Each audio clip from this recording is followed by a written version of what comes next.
afternoon, everyone, and welcome to Live at 5. I know it's not quite 5 right now, so we have about 2 more minutes as we wait for others to join us today. I'm really excited to bring to you a very extremely simple recipe that I'm sure you are going to love.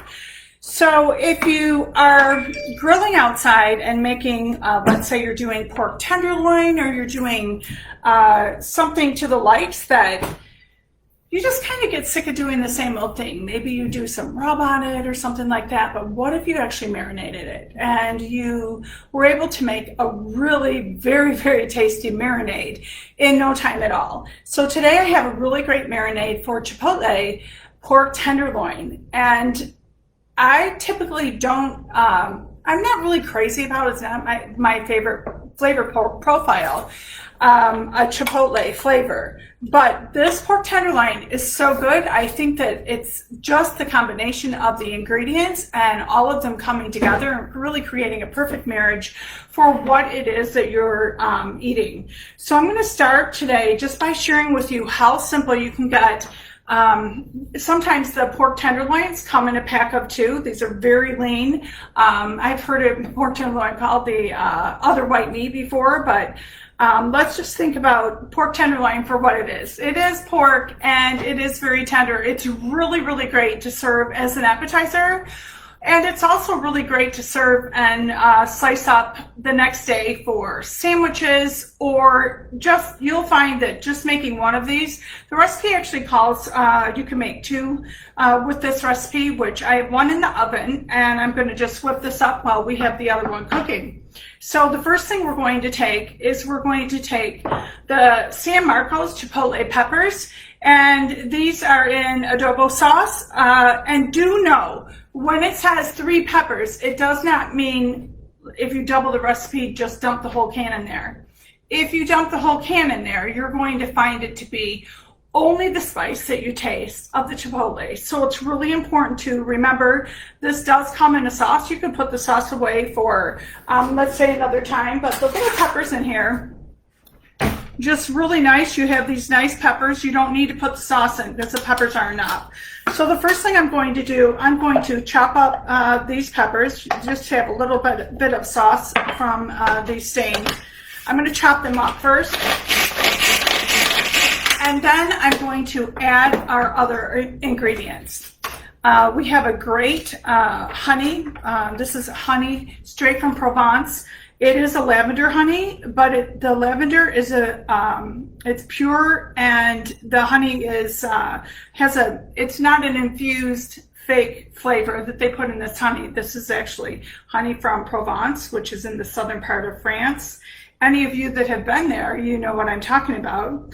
A great place to go, and we're all food lovers. Food Mecca is there. But the great thing about the southern part of France is the food that is grown in that area is typically what you find and eat all around that region. It's really nice. And we've had the pleasure of going and actually enjoying a lot of that food. And in the future, we'd like to introduce some food, more food coming from that area. Right now, we do have some, but we'd like to enhance that a little bit more as we go forward. So we've got 3 tablespoons of honey. We have 2 teaspoons of cumin. We're just going to put this right in there. We have 1 teaspoon of soy, but I use a gluten-free coconut. Secret is the company, and it's a coconut aminos soy-free seasoning sauce.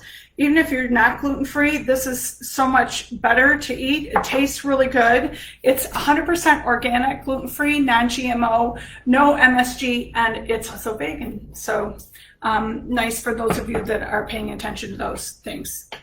Then I'm going to put in, it calls for 2 teaspoons of lime. I generally consider that 1/2. So we're doing 1/2 a lime here.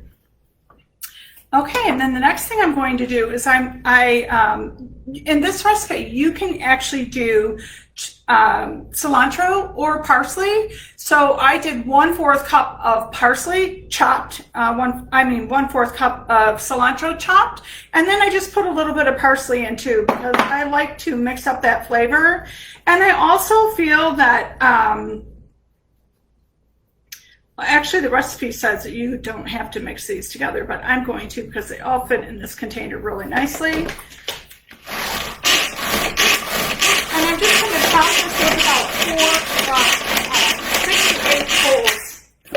And you can see we have everything all set here. Now, to marinate the pork, I love using a Ziploc bag, and I'm going to tell you why. I have a lot of containers, many Be Safe containers that are fabulous. But I like this because I don't have to take the marinade out and then put it all over the meat again or shake it. What I can do here, all I need to do is put this marinade into my bag. And then I'm going to take the pork tenderloin and I'm going to massage the marinade into that. Also, you can treat this a little bit like a pastry bag. Roll it down because I want to make sure, don't ever leave anything in your containers or your bowls because remember, the recipe calls for this and the meat needs this in order to be very tasty and very good. You can also do double this amount and save it on the side, which I have done. In addition, this is actually, this is a little bit larger than what the recipe calls for, the weight of this tenderloin. You could also do 2 tenderloins this size would be, I'm sure, enough. I'm going to sprinkle a little bit of salt in there. I don't want to touch that because I just had my hands on that meat. So what I'm going to do now, get the air out of there, and I'm going to basically just massage this so you get a really nice marinade all over this. You don't need to touch it again. And then you leave this in the refrigerator for 4 to 6 hours. So I did mine this morning. So I'm just going to put this one in there too. And I'm going to just wipe my hands. That is how easy it is to make something that is really tasty and really fabulous. We have the one cooking in the oven right now. It's not quite ready, but while we're waiting for that, I just want to share with you another thing. So I was really excited coming from our house up north this weekend when we got home. First thing I did is run to the garden. I'm really curious this time of year to see what we have that is ready in the garden. So last week we had a zucchini, which was fabulous, great to have that, and 1 green pepper. So this week I had a lot more green peppers, and I certainly grabbed those. And no eggplant yet, even though my daughter has eggplant. We planted our gardens, all of us, the same time, so we're just checking on everyone to see what we have. But with getting these vegetables from the garden, I thought green peppers were really good to serve with this. And what I'm going to do is I'm going to use our cilantro oil. And the cilantro oil, I'm going to use about a tablespoon of that. Maybe that's too much, actually about a half. And I'm just going to mix this, put this around these peppers just to give it a little bit more flavor. And do know that the flavor profile is going to go perfectly because we're making chipotle. And we also have cilantro with the meat in the mix. So this is really nice. I'll put a little bit of salt on here. And then I'm going to, in addition to that, I'm going to, this is pink Himalayan salt. We also have a nice garlic salt, a citrus salt, and a plain salt that are from Europe as well. Okay, so we've got these all set, and maybe just mix them up a little bit. And the next thing I'm going to tell you is, I don't know if you've ever tried this traditional balsamic. It is Bone Cook's secret. But I went and got both bottles out of my pantry, and both of them are gone. I always save my empty bottles because I know that I'm gonna go to get this and that we're not gonna have any. So I need to certainly get some more of that. We have 2 empty bottles, just about acting the same way, but a little bit is better than nothing. So I'm just putting this on my peppers, and this is going to be a really nice flavor with that cilantro oil. And it's just a hint of cilantro. It's not overpowering, but you don't want to overuse it either. So we've got this just sprinkled on here. You can actually do that with your peppers before you cook them, but you can also do it after you cook them. So I'm going to stick this in the oven with the pork tenderloins. And then I'm also going to share with you, you see how easy, like if I was making dinner right now, I would be like, wow, this is amazing how quickly that time can go. And just thinking about what you have in your refrigerator and what you should actually be using. So this is the sauce that I made, the marinade for the pork tenderloin. So what I would do with the sauce, I would serve, if I have 2 people eating the dinner, I would, of course, put 2 of these. That way people can gauge how much they actually want to eat. I will put 2 of these out for them to choose how much they would like to eat. And you know, with that honey, the honey just cuts out the spice, but it doesn't take it away. All of the flavors are enhanced and have a perfect marriage together. So it's really important to remember that.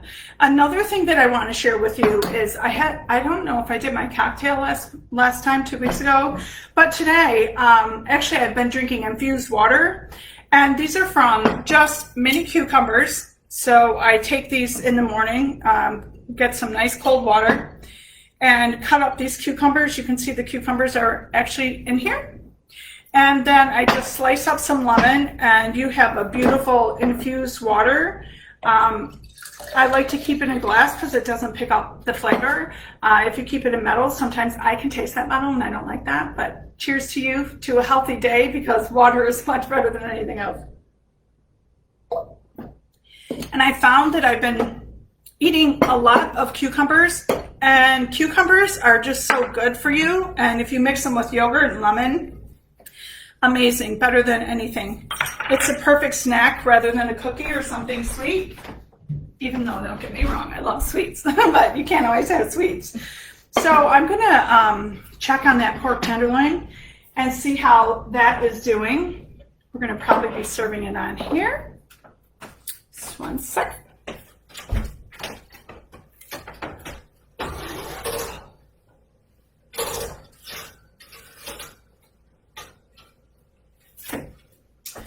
And the pork tenderloin looks very good.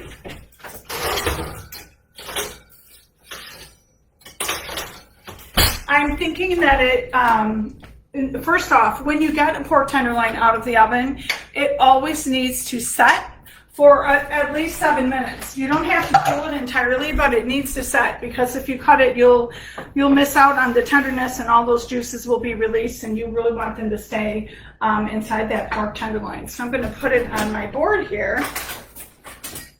I chop my onion and my peppers.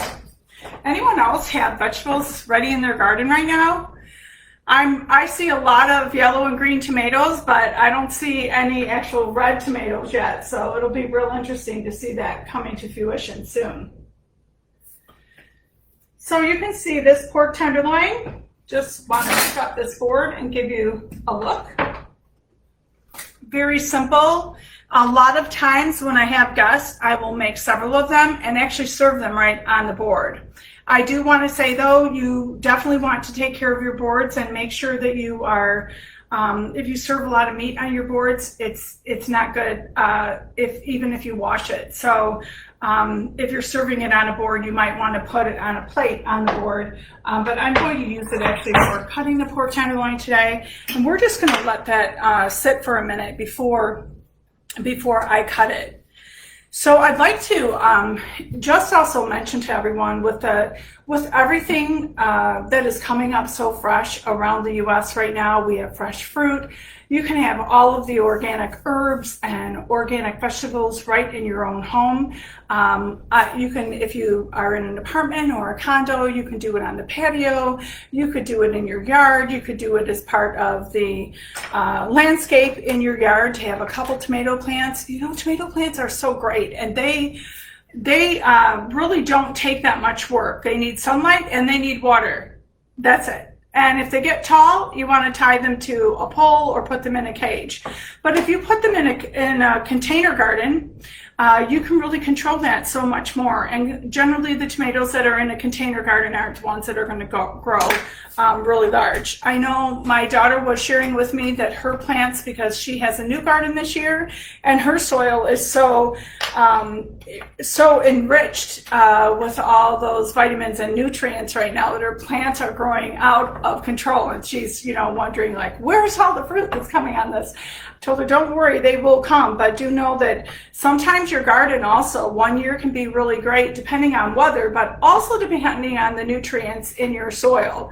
So I know at one time we lived in a subdivision where a lot of the soil will have so much clay in it. It's not easy to grow a vegetable garden in clay. So what we did is we just kept getting topsoil over and over again and kind of mixing that up, and it became a very nice garden in the end. And I think that you don't have to settle for the soil that you have unless your soil is really good. Did you know that you can also take your soil and get it tested to know whether your soil, has anything that would deter from a healthy garden? So there's a lot of things that you can do and check with your local county. I'm sure that you could check on that. But eating at home is so apparent right now, and I know that a lot of people are really excited because restaurants are opening, but people are also very apprehensive. And this is why I think it's so important just to learn real simple recipes that you can get on the table in no time.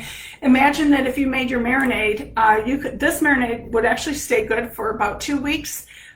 Without using it on the meat, and you could make that up on a day that you're actually cooking for the week, or just some things that you want to have ready. Do know that if you did chicken breast or you did chicken tenders or anything like that, you can also use this for chicken the exact same way that you use it for pork.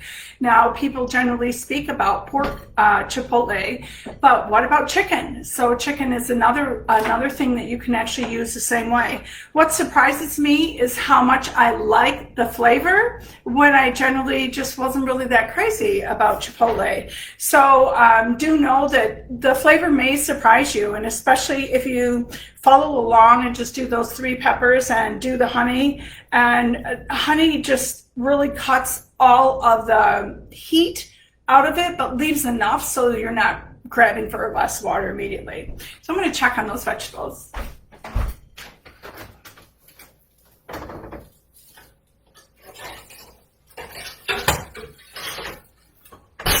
I'll leave them for just another minute. Do know that vegetables generally take anywhere from 8 to 12, 15 minutes. It depends on how thick you cut them, how well you want them cooked. A lot of people just like them a little bit flavorful, but not overcooked. So it's important to know that you can create however you like it, but do know it's anywhere from 8 to 15 minutes depending on the vegetables and the thickness of the vegetables as well.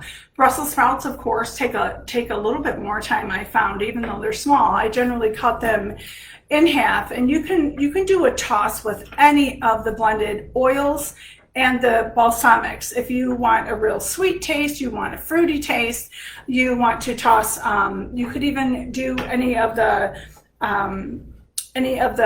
roasted vegetables. What if you did roasted pineapple? How would that be with some balsamic on it? I think it would be fabulous. We have a really nice coconut infused as well that is really good, and that would be perfect on a pan or a baumette roasted pineapple. So thinking about different things that you can do in your kitchen. the possibilities are, of course, endless. There's so much information online, and you can get recipes anywhere and everywhere. But the problem that I found with getting a lot of recipes online, sometimes the recipes are not good and you go and buy all the ingredients. So I think that it's important to watch for the recipes and see how people are reviewing them and how they're feeling about that. I have done recipes in the past that I was like, oh, I just need to change something just a little bit and redo that. So next I'm going to cut the pork tenderloin. And pork tenderloin, you could eat medium. Some people eat it medium rare. But it all depends on what you prefer. You're basically going to cut down the tenderloin. This is kind of a medium looking. And do know as it sets, if I want this to cook more, all I need to do is leave it set a little bit more. I can also stick it back in the oven, but do notice that none of the juices here, they're all clear juices. So this is cooked enough to eat, but I'm not going to continue cutting it, but I'll just show you as an idea how we would actually serve this.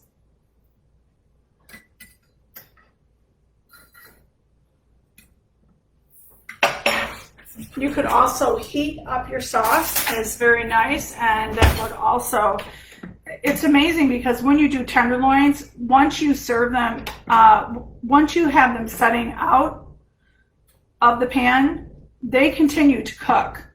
So it's really important to know that if you want it medium, you want to take it out when it's about medium rare in a little bit.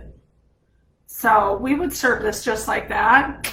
You could also serve it with many other accompaniments. You could serve it with cheese. You could serve it with just a nice tossed green salad with tomato. What you don't want to do is take away the beautiful flavor that you have of that chipotle. You could serve it over rice. You could put it over a salad as you wish. But if you do it with a salad, make sure that you would have like a vinegar and oil that would complement with that chipotle, something like that.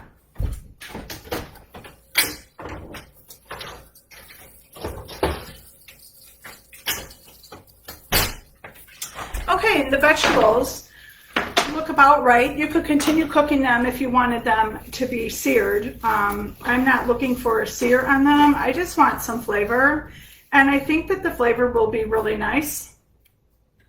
I move this out of my way. I think green peppers are perfect to serve with this. You could, in addition to that, you could serve fresh avocados.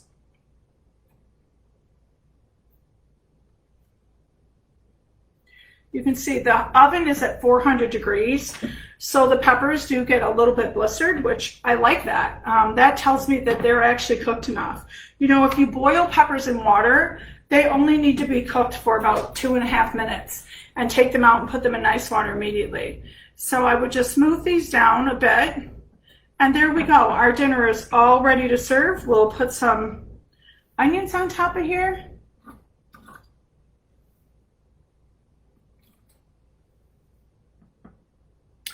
You could serve that with a side of pita bread, regular bread. You could serve it with no bread. It's the best thing to do. That's how I would eat it, with no bread. But, you know, many people like to eat it, and you eat it like it's a sandwich as well. So this is our Chipotle pork tenderloin, which is an absolutely beautiful meal. And I hope all of you take the opportunity. If not a pork tenderloin, how about chicken tenders or chicken tenderloin, or something else. There are so many variations and different things that you can do, but it's a fairly healthy dinner that you can whip up in no time at all. You could see the sauce takes no time. The most amount of time is actually the time that the tenderloin stays in the refrigerator marinating. But I'd like to thank you all for getting on with us today for Live at 5. Please do invite your friends. Next week, I have some great recipes I'll be sharing during the week. I'm going to test tomorrow. So do come back and look for that. But I'd like to thank everyone for getting on and continually supporting Bong Cook. Any of you want to have a live class in your home, those are possible as well. We have consultants across the United States, not in every city, but we do have them fairly pretty much in every single state. So don't be shy. Just if you'd like to get more information, you can go to bonecook.com, or you could private message us or DM us on Facebook. Thanks so much, everyone. Have a fabulous day. Get your gardens growing. Bye.